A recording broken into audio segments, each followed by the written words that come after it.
And of course, we have this amazing rapper live on Westside Radio 89.6 FM, and he is coming all the way from the US. So, of course, you are locked into Westside Radio 89.6 FM, and we're gonna check that he is here. Marklin, are you there? Yeah, what's up, man? How you doing? Great to have you on the show. You were officially locked into Westside Radio 89.6 FM. Hello, how are you today? Good, man. Good to be here. Good morning, London. Definitely, and good morning to you over there in the US. I'm sure it is very late over there, perhaps is it in the night time or? Yeah, it's about 1:30 in the morning, man. My eyes are a little bit red, man. I got a hot cup of tea here trying to keep me awake. Okay, great. Do you want to tell the listeners a bit about yourself? I've been telling them about a bit about some of your music and a bit about some of your songs, but for some of the listeners who may have just locked in. Yeah, man. I'm out here recording a lot of stuff right now. We've got a new album that we're working on.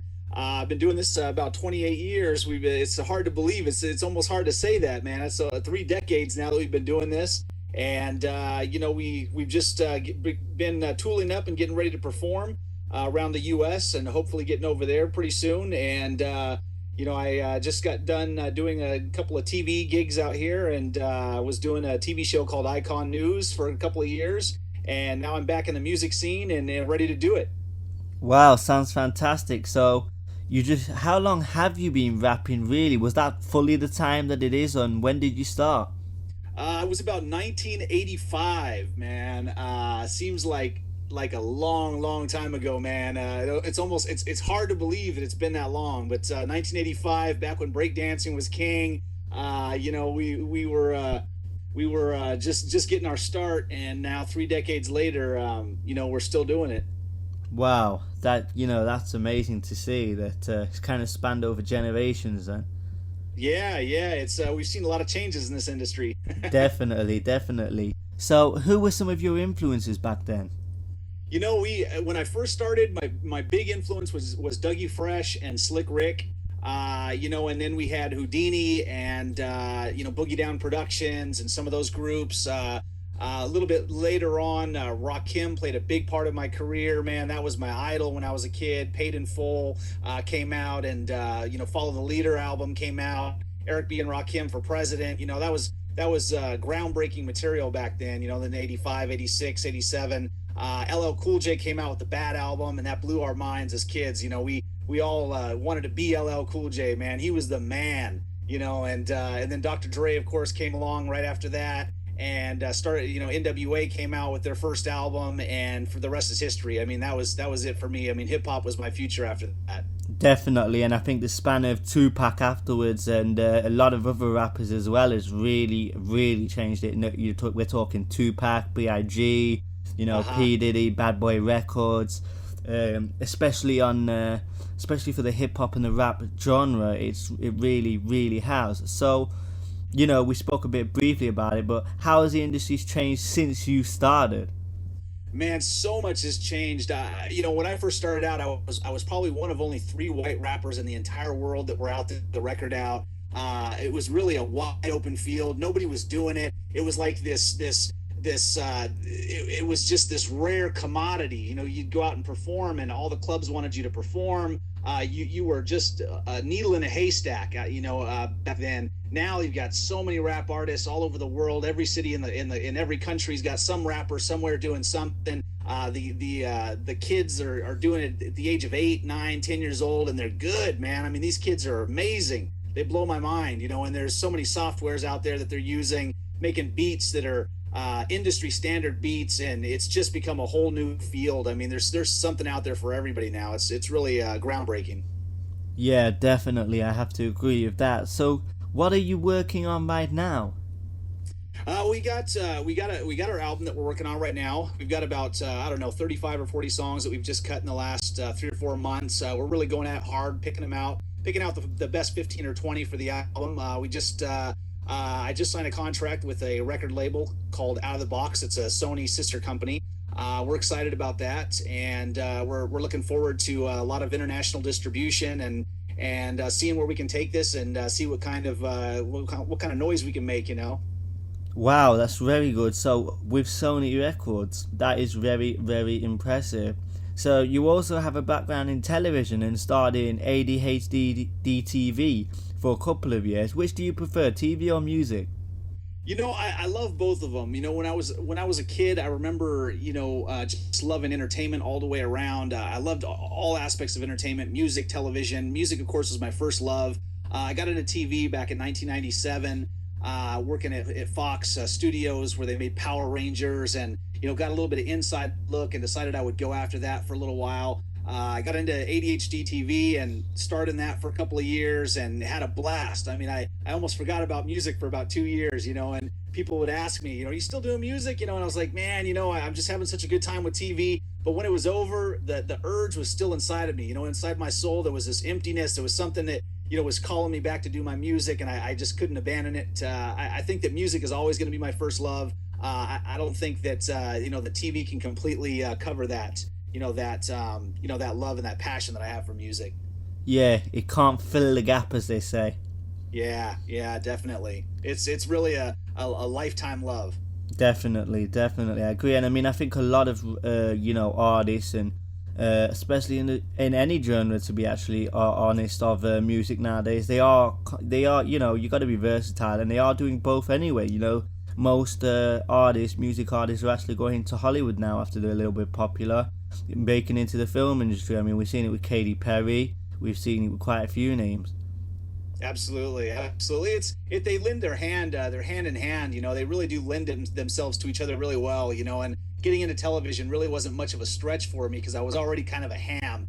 I liked being on stage and kind of being in the middle of everything, being the center of attention. And getting into TV, it was just a camera instead of a microphone. And I found myself, I felt right at home from right away. And it was really easy to break into TV after being in music for so long. Yeah, definitely. So you work with a lot of charities. What are some of those charities, and what inspires you to do that kind of work? I got involved in charities back in the early 2000s. The first charity I got involved with was the Dream Foundation, and then I worked with Make-A-Wish Foundation and several charities that work with kids that are terminally ill. To me, that's another passion of mine. I feel like if you're going to do something where you're going to be in the limelight and get some national attention or international attention, the best thing to do with it is to give back and to give to charities, raise awareness to causes around the world. I've also been involved in several animal rights organizations, PETA, National Humane Society, and things of that nature to protect animals, since they don't have a voice to protect themselves.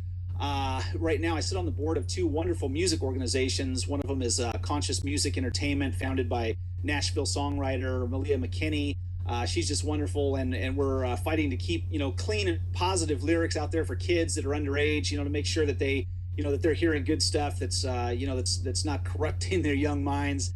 And also working with Muse Art World Foundation, that's founded by Pat Melfi, former vice president of MCA Records and manager of the year with Tom Petty and some other big artists and stuff like that, to keep music and the arts in schools for kids so that generations to come can enjoy the same opportunities that we've enjoyed as music artists and things of that nature. It really does play a big part of my career, and I'm pretty excited to always be involved in these charity organizations, and feel like if I'm not giving at least 10% of my time and efforts to something that's positive, then I'm really not hitting the nail on the mark.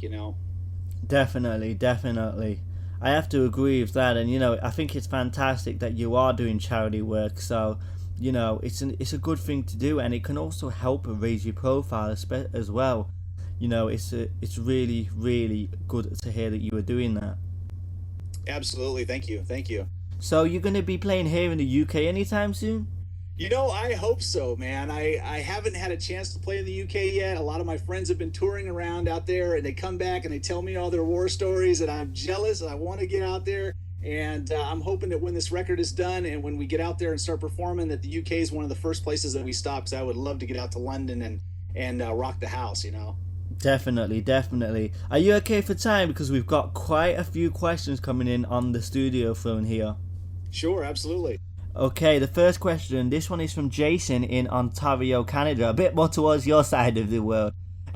Jason says, hi there, if you could work with any rapper in the world, who would you work with and why? Or any artist even?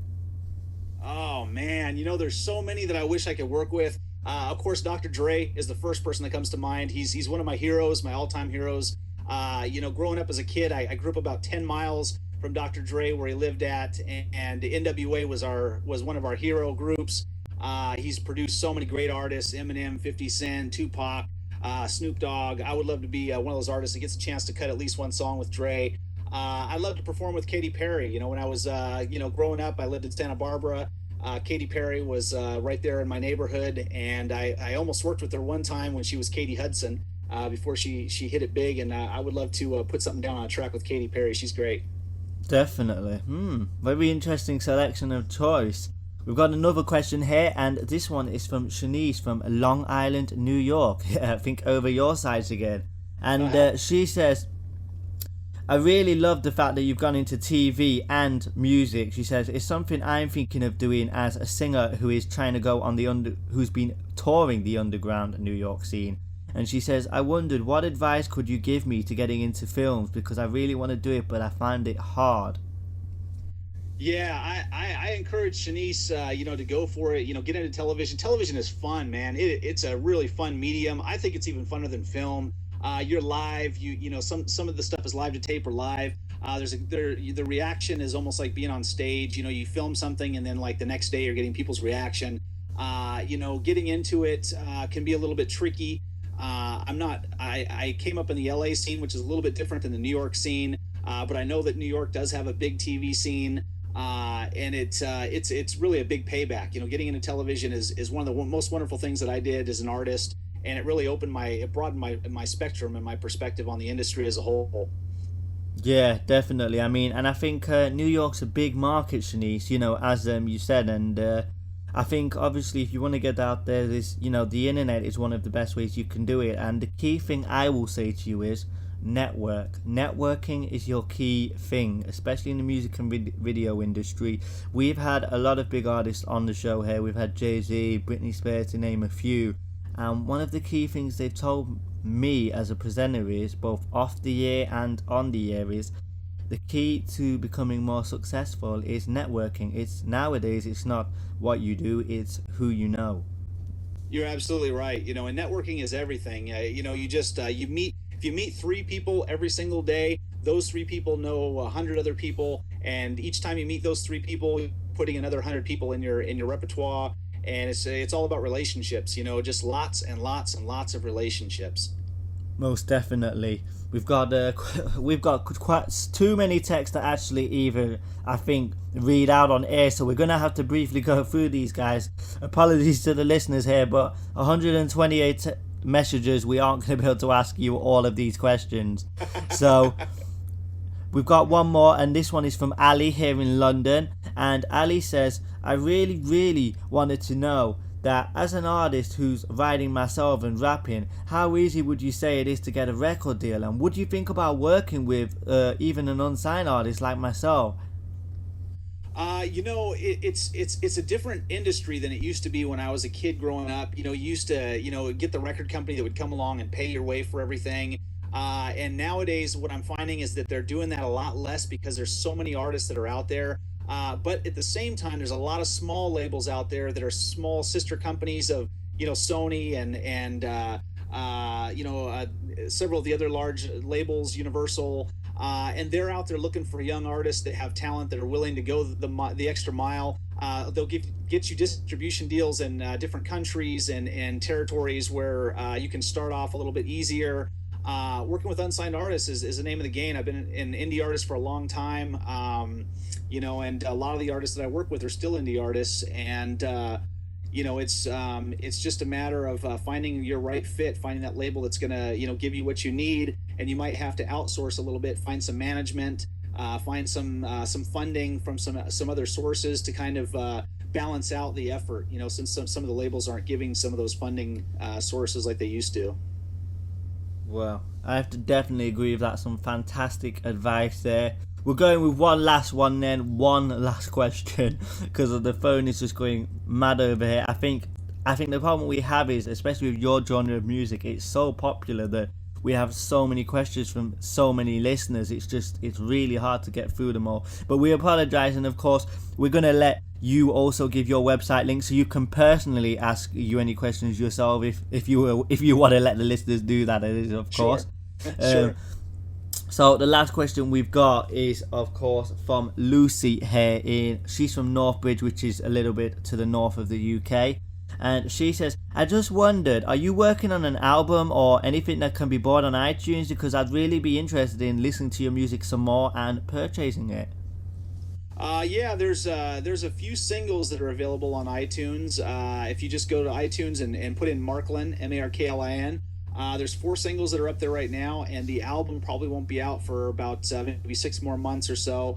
But you can also go to Reverb Nation and see some of the bios on me and stuff like that. You can go to Facebook and just type in Marklin or Marklin Mash, and that'll give you our fan site. Or you can go to Twitter, and you can always follow us on Twitter, which is at _Marklin_, and we always love to get more Twitter followers.